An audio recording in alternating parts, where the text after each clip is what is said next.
Hello, in this video, I'm going to talk about whether diet or exercise is more important for weight loss. So, first, I want to remind everyone that there are many benefits to a good diet and to exercise besides weight loss. So, what I talk about here should not be your only considerations about whether you follow a good diet or you start working out.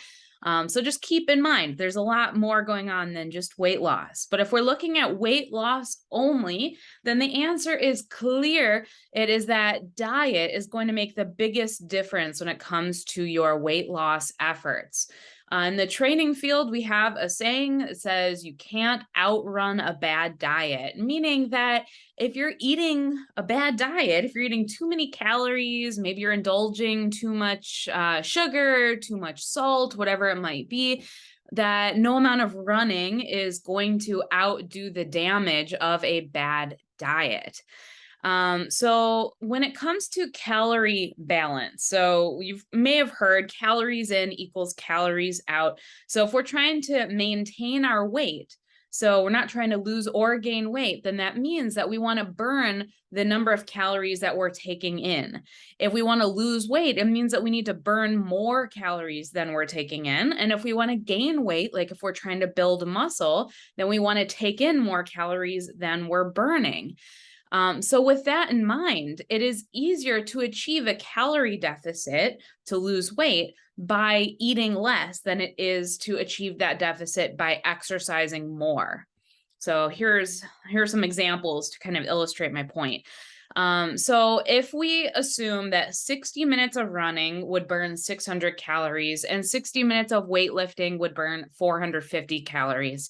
Now, I want to mention these are generous estimates that would assume that you're working at a vigorous intensity for the entire 60 minutes without rest.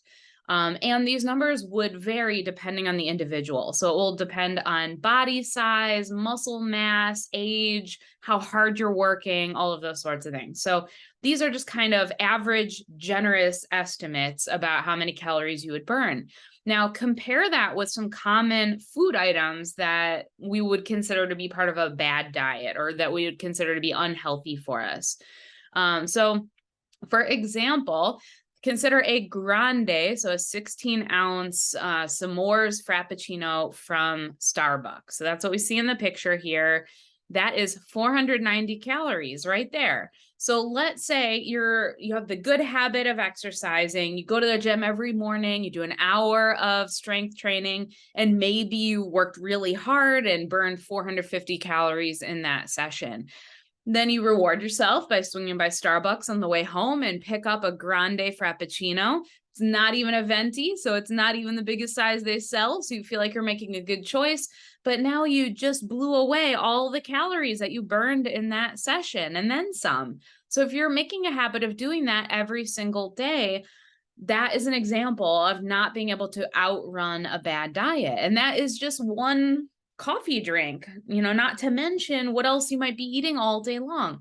So it is a lot easier to achieve a calorie deficit, so to consume fewer calories than you're burning by consuming fewer calories rather than trying to burn more calories.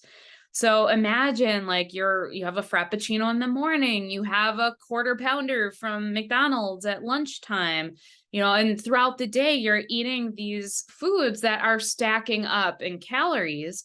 Imagine how many hours of vigorous intensity running you would have to do to make up for that, when instead you could make better choices that have lower calories and are more nutrient dense. So you're getting better nutrition for the calories that you're consuming.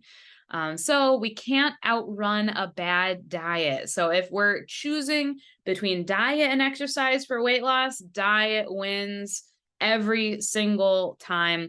If we could do both, that's much better. All right. Thank you so much for watching this video, and I hope you have a great day.